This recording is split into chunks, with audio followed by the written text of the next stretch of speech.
Assalamualaikum warahmatullahi wabarakatuh. Alhamdulillah allazi arsala rasulahu bil huda wa dinil haq liyuzhirahu ala dini kullih walau karihal musyrikun walau karihal kafirun. Asyhadu an la ilaha illallah wahdahu la syarikalah wa asyhadu anna Muhammadan abduhu wa rasuluh. Allahumma shalli ala Muhammad wa ala ali Muhammad. Amma ba'du. Rekan semuanya yang berada di taman-taman surga, kata Rasulullah, seperti ini taman surga namanya, ya. Maka singgahlah ke taman surga. Saking cintanya kita kepada Rasulullah, berbanyak salawat. Salah satu salawat dalam banyak mengkaji hadis-hadis Rasulullah. Pasti dia qala Rasulullah sallallahu alaihi wasallam. Nah, jadi salah satu untuk menanamkan kecintaan itu adalah bersalawat. Laqad kana lakum fi Rasulillahi uswatun hasanah. Sungguh ada pada diri Rasulullah itu adalah uswatun hasanah, suri teladan yang baik. Bil akidah, dalam keyakinan akidah menjadi uswah teladan. Bil ibadahnya, ya, kemudian pergaulannya, fil muamalah, tuh kan enak kalau ada catatan ya, bisa dibaca lagi gitu. Kemudian di dalam fil jinayat, fil munakahat, dalam pernikahan, juga dalam segala hal itu adalah uswatun hasanah, teladan yang baik, luar biasa. Dalam Al-Quran kata-kata uswah hasanah itu adalah ada dua. Pertama diberikan kepada Rasulullah Nabi Muhammad SAW, yang kedua kepada Nabi Ibrahim. Nabi Ibrahim. Siapakah Nabi Ibrahim? Nabi Ibrahim adalah nenek moyang para nabi dan rasul. Kalau nenek moyang manusia adalah Nabi Adam. Tapi nenek moyang para nabi dan rasul adalah Nabi Ibrahim. Karena dari Nabi Ibrahim lahir para nabi dan rasul. Makanya wajar kalau dikatakan nenek moyang para nabi dan rasul. Itulah Nabi Muhammad SAW. Nabi Ibrahim. Ya. Bagaimana cara menumbuhkan kecintaan? Ya, menumbuhkan kecintaan. Karena setelah Allah kan gitu tadi ya, kalau gak salah ungkapan adalah Rasulullah SAW. Ya ayyuhallazina amanu atiullah wa atiur rasul, langsung. Ya. Tapi ada orang yang berlebih-lebihan kepada selain Allah dan Rasul. Ada. Bolehkah kita mencintai selain Allah dan Rasul? Boleh. Cinta suami? Boleh. Bahaya kalau tidak cinta. Ya, tapi suami kita jangan semua orang kan. Ya, boleh mencintai istri? Ya boleh. Ya, tapi istri kita, jangan istri orang. Nanti cinta harta tidak dilarang. Cinta perniagaan? Kan orang manggaleh kok banyak kan nak siko boleh dado dilarang, manggaleh bisnis dada dilarang. Nah gitu. Cinta boleh. Kalau tidak ada tumbuh kecintaan, bagaimana semangat kita untuk berusaha dan berikhtiar? Cinta suami, cinta istri, ya cinta saudara, harta boleh. Tapi yang tidak boleh itu melebihi cinta kepada Allah dan Rasul. Nah, jadi tumbuhkan rasa, oh berarti Allah itu adalah yang pertama, kemudian Rasulullah. Dan itu harus dipelajari juga. Jadi salah satu untuk menumbuhkan kecintaan itu adalah dipelajari. Sulukiah Nabi. Makanya kenapa sekarang dekat-dekat ini populer ya kitab As-Sama'ilul Muhammadiyah yang Imam At-Tirmizi. Ya, sekarang sudah ada terjemahannya. Miliki As-Sama'ilul Muhammadiyah. Kepribadian Rasulullah SAW ada. Mulai bagaimana rambut Nabi, ya, pipi Nabi, telinga Nabi, hidung Nabi, ya, kupingnya, kemudian cara berjalan Nabi, kemudian cara bicara Nabi, cara makan Nabi, cara bermuamalah Nabi, ada semuanya di dalam kitab tersebut. Kenapa? Baru terasa. Ya. Karena mohon maaf, ada orang yang berlebihan mencintai selain Allah dan Rasul. Dalam ayat itu, Bismillahirrahmanirrahim.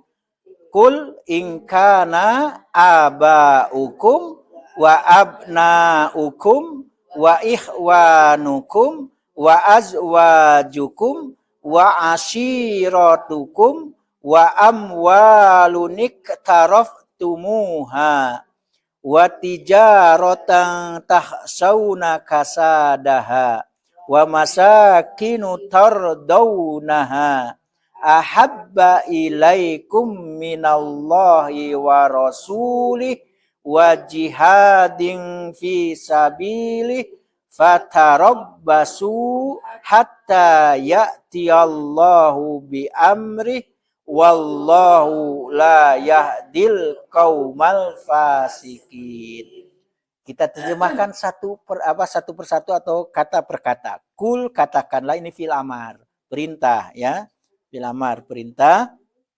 In kana, jikalah ada, abaukum, bapak-bapakmu, wa abnaukum, dan jika anak-anakmu, wa ikhwanukum, dan saudara-saudaramu, wa azwajukum, dan istri-istrimu, sebaliknya suami-suamimu, wa ashiratukum, dan keluargamu, wa amwalun iktarabtumuha, dan harta kekayaan yang kamu usahakan, wa tijaratun tahsawna kasadaha, dan bisnis perniagaan yang kamu khawatir, kamu takut kerugiannya, wa masakinu tardaunaha, dan tempat tinggal atau rumah-rumah yang kamu merasa puas dengan rumah. Cinta rumah pribadi kita, habis-habisan untuk rumah, saking cintanya sehingga tidak pernah kamasaji. Nah, ya kan ada rumah pribadi, ada rumah Allah. Ya, ada juga rumah tempat kajian. Nah, gitu. Ini sebenarnya banyak nan kane kita masuk ambo kan. Ya, ada usahlah kita memukiri ya. Nah, itu. Wa masakinu taradaunaha, dan tempat-tempat tinggal yang kamu merasa puas, senang dan suka dengan rumah tersebut. Ya, ahabba ilaikum minallah wa rasulih wa jihadin fisabilillah, dan itu kesemuanya itu lebih kamu cintai. Coba bayangkan. Lebih kamu cintai daripada Allah dan Rasul. Artinya apa? Lebih cinta kepada yang disebutkan tadi. Lebih cinta kepada bapak, lebih cinta kepada anak, lebih cinta kepada saudara, lebih mencintai istri, lebih mencintai saudara, lebih mencintai habis-habisan dengan untuk mendapatkan harta yang kamu usahakan. Bayangkan usaha kepala jadi kaki, kaki jadi kepala. Itu bayangkan. Basi tungkin kalau bahasa Inggrisnya. Nah itu. Kemudian bisnis perniagaan yang kamu takut dan khawatir kerugiannya, lebih kamu cintai juga.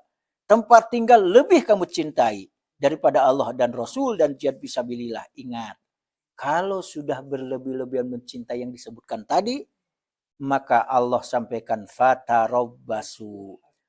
Maka tunggulah, ya, maka tunggulah saatnya oleh kalian hatta ya'tiyallah, sampailah Allah mendatangkan bi amrih, perintahnya. Ya, sampailah Allah menyampaikan perintahnya. Apa yang dimaksud di sini?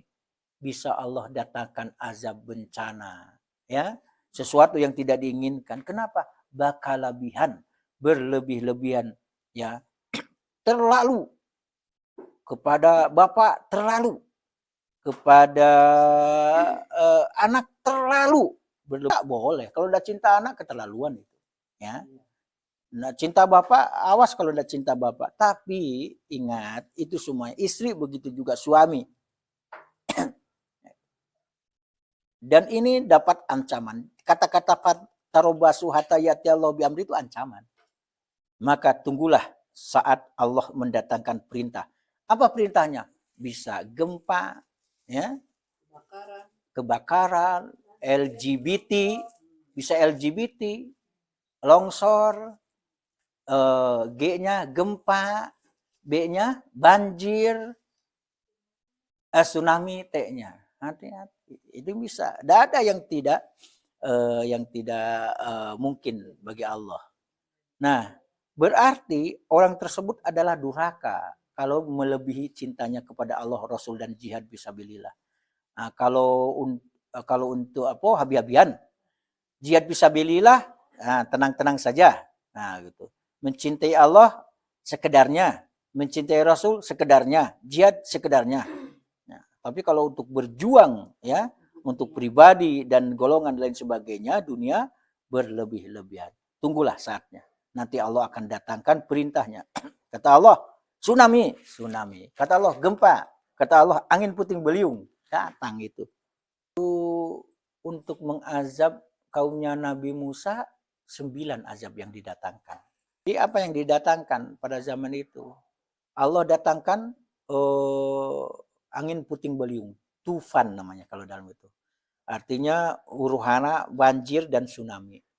Kemudian Allah datangkan apa lagi? Jarod, belalang dalam jumlah yang banyak. Ya, karena sudah keterlaluan mengagung-agungkan pribadi, mengagung-agungkan golongan harta dengan al-quwah kekuatannya sudah diagung-agungkan gitu kan.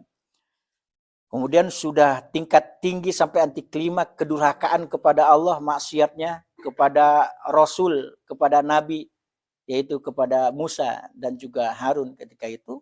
Maka Allah datangkan ya mukjizat kepada Nabi Musa, tetapi petaka bagi orang yang tidak ikut kepada ajakan Nabi Musa. Salah satunya Allah datangkan banjir bandang, ya angin puting beliung, kemudian al-jarod, belalang dengan jumlah yang banyak, tidak bisa disensus, tidak bisa dihitung.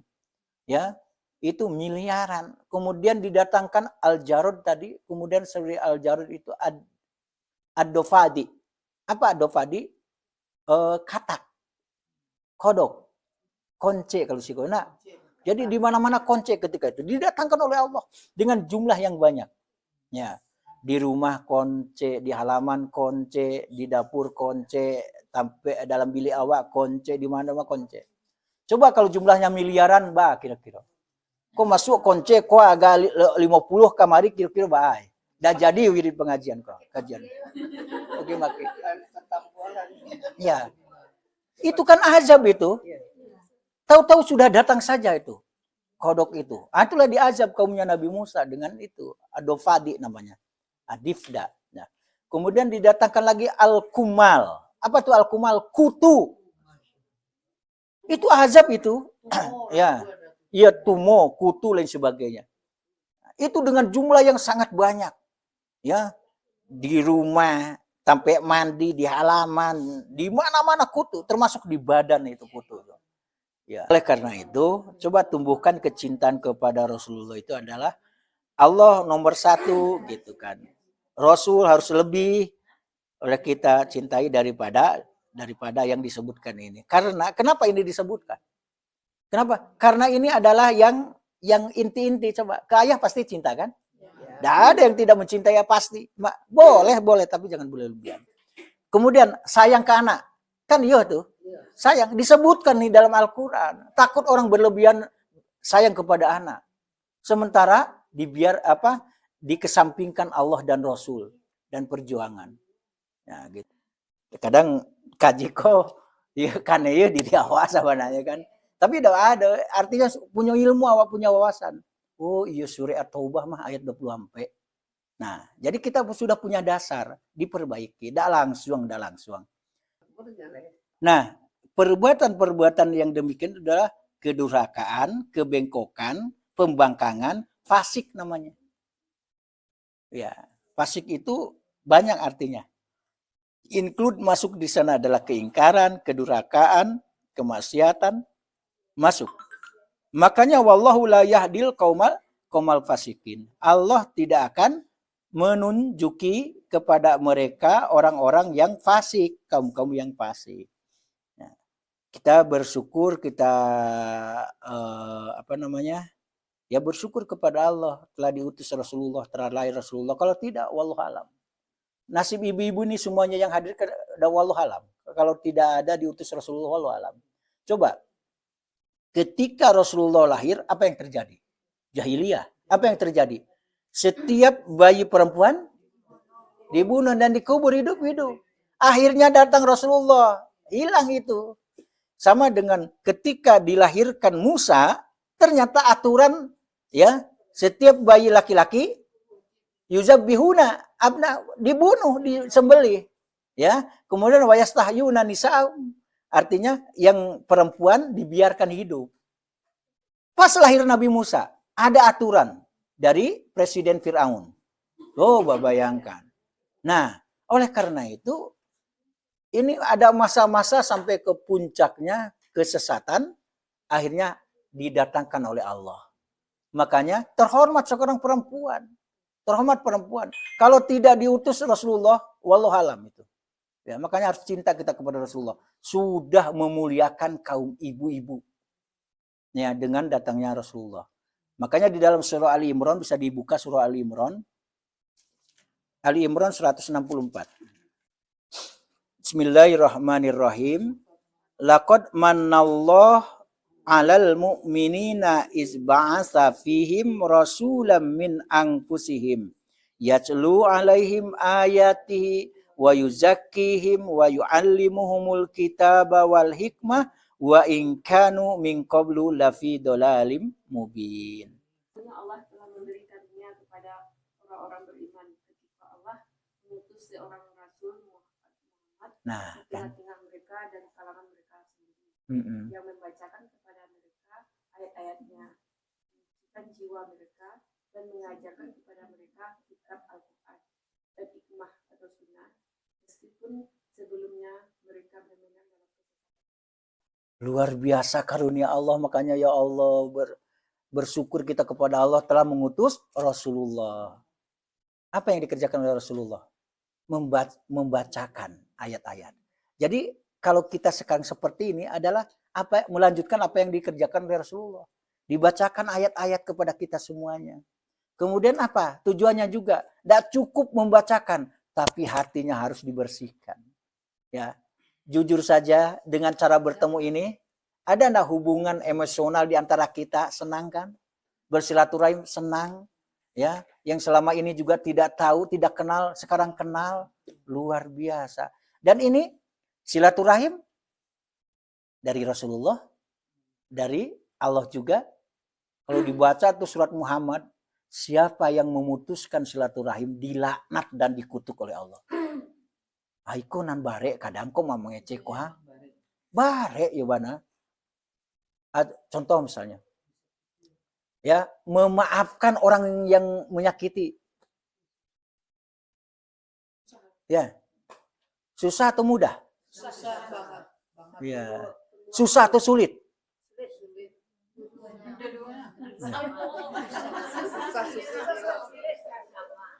Coba. Kalau kita mencintai Rasulullah, ayo ya sedikit demi sedikit kita merubah. Ya.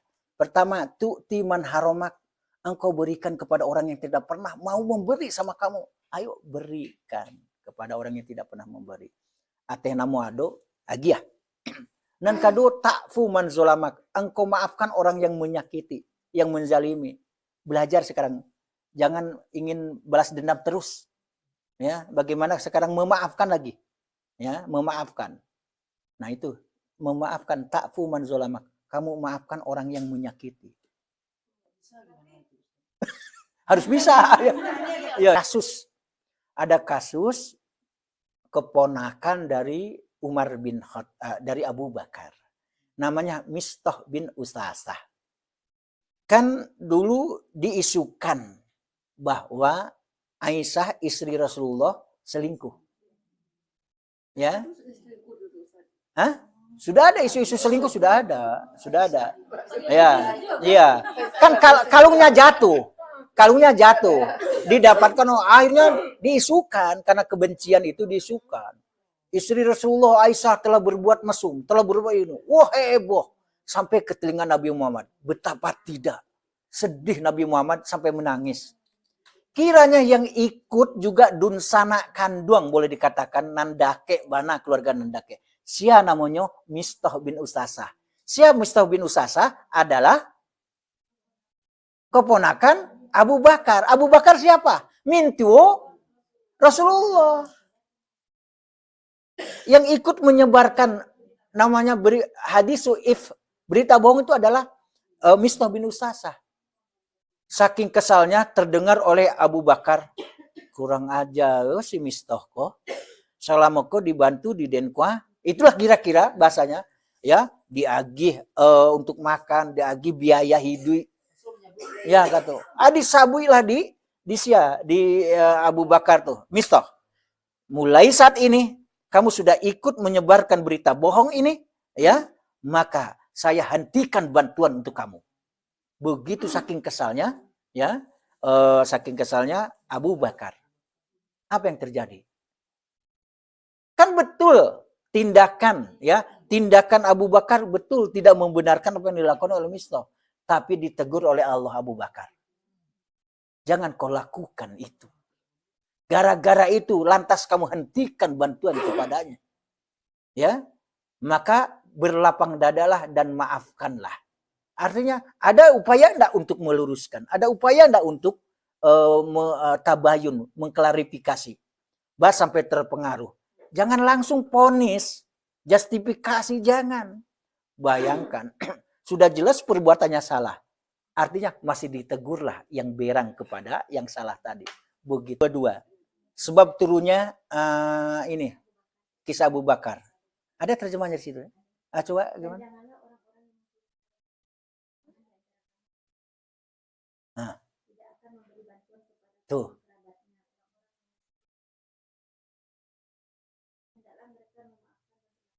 Tuh, coba bayangkan. Mistah salah? Salah. Mistah bin Usasah? Salah. Ikut menyebarkan berita bohong. Tapi yang ditegur siapa? Yang menghentikan bantuan. Makanya di sana ditegur. Jangan mentang-mentang kamu punya kelebihan. Kelebihan harta, kelebihan kedudukan dan sebagainya. Lantas kamu hentikan bantuan kepada dia. Maka maafkanlah dan lapang dadalah. Awak kan sekarang bakal kelebihan. Nah, dan sejak kini dia tidak akan pernah. Itu masalahnya. Itu Al-Quran mengajarkan. Jadi dibacakan ayat-ayat itu kan untuk menyucikan jiwa kita. Selama ini mungkin pendendam. Ayo dikurang-kurangi dulu. Jangan langsung sakit. Kalau langsung kan sakit dan menyakitkan. Itulah. Apoleh. Gitu. Makanya memang masalah hati ini luar biasa. Karena semuanya akan dihubungkan dengan hati. Nan cinto, hati. Nan sanang, hati. Nan saki, hati. Nan kane, hati. Nan busua, hati. Ale. Iya, makan dari hati itu. Apa saja ayat-ayat yang bisa mensucikan hati kita ini atau hati orang lain, misalnya kan orang itu membuat kita kan apa bisa. Salah satunya adalah Al-Quran. Coba dibaca. Pada dasarnya seluruh isi Al-Quran itu adalah menjadi syifa, menjadi obat penawar bagi hati. Surah Al-Isra atau Bani Israel ayat yang ke-82. Ayat yang ke-82. Nah. Sesuatu yang menjadi penawar dan rahmat bagi orang yang beriman. Sedangkan bagi orang yang zalim, Al-Quran itu hanya akan menambah kerugian. Jadi siapakah yang beruntung tuh? Orang yang beriman yang ada di ini tuh ini Al-Quran. Karena Al-Quran itu diturunkan ya sebagai syifa. Apa arti syifa? Penawar, obat kalau bahasa kitanya menjadi obat. Obat ada dua yang diobati, yang disembuhkan oleh Al-Quran. Ya, penyakit jasmani dan penyakit rohani. Orang yang sakit hatian, fisiknya akan sakit nggak? Drop dia. Orang tuh sakit hatinya ke si fulan. Kiranya si fulan lalalonyo. Ini masih mamikian si fulannya kok. Si anu kok. Nah kan gitu. Itu batanggang kepanjangan, kemudian sakit itu drop jadinya. Fisiknya akan sakit. Makanya Al-Quran itu mengajarkan ayat luar biasa. Kemudian ini yang banyak ini dialami apa? Kan ada orang yang kalau dapat sesuatu yang menguntungkan, sesuatu yang menyenangkan, euforia. Euforia itu apa bahasa kitanya tuh? Terlalu gembira berlebih-lebihan. Ya. Tapi ada sesuatu yang luput, ya luput misalnya. Ini obsesi kita, ini keinginan kita, cita-cita. Dan tercapai. Apa yang keinginan kita, drop kita. Terlalu sedih. Jangan. Al-Quran mengajarkan. Karena hebat Al-Quran menata hati kita. Membersihkan hati kita.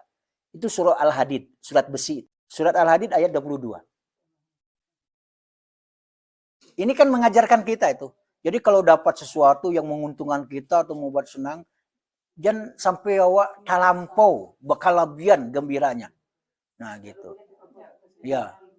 Dan juga kalau tidak mendapatkan sesuatu yang diinginkan. Jangan talampau sadia. Jadi yang sedang-sedang saja gitu. Bagaimana terjemahnya?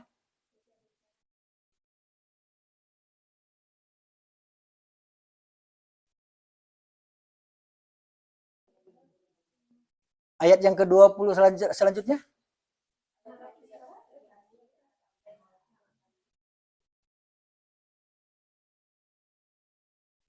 Nah, itu. Ayat ke berapa tuh? Ke-23. Berarti 22, 23. Itu perlu tuh jadikan oleh kita pedoman betul. Nah, itu. Tadi kan masih ingat ya? Tadi surah At-Taubah ayat 24. Kemudian surah apa lagi? An-Nur tadi. Kan ada kisah. Ya, ayat 22. Kemudian surah Ali Imran ayat 164 sebagai anugerah. Jadi dengan datangnya Nabi Muhammad, diutusnya Nabi Muhammad, lahirnya Nabi Muhammad adalah anugerah dari Allah Subhanahu wa taala. Yang tugasnya membacakan, menyucikan, mengajarkan. Ah, coba ya. Wa yu'allimul kitab, mengajarkan. Ya, apa yang diajarkan? Al-Qur'an dan As-Sunnah. Dulu mereka itu berada dalam kesesatan. Setelah datangnya Rasulullah, kemudian ada pedomannya Al-Quran dan As-Sunnah, akhirnya tidak sesat lagi. Termasuk kita.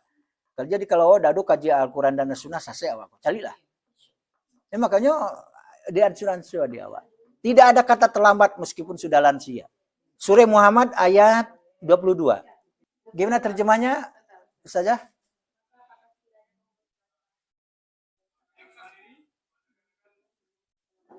Nah, itu. Lantas apakah sekiranya kamu berkuasa, mentang-mentang berkuasa, dapat jabatan, dapat kedudukan, didahulukan selangkah, ditinggikan seranting. Oh, pokoknya.